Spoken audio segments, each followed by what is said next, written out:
crafters, welcome to Paige's Craft Club. Today we're going to make a polymer clay candle holder.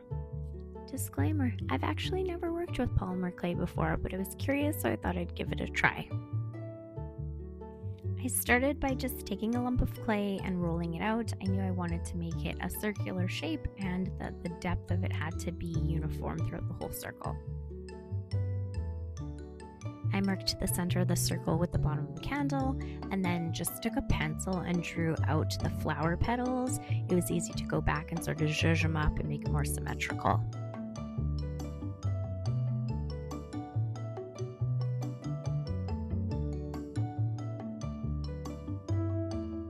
I just used a little blade to trace along those etch marks and cut off the outside.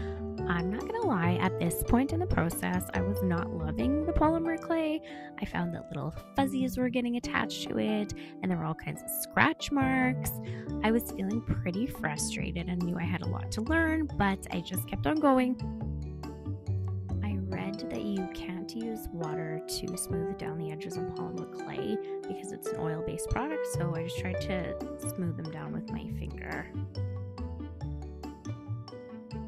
Now it was time to make the little part that the candle actually sits in, so I took a smaller piece of clay, rolled it out, and then cut it into a rectangular shape.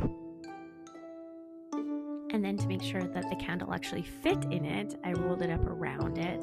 The ends ended up overlapping, and at first I was going to get rid of that, but then I thought that it gave it a really cute handmade look.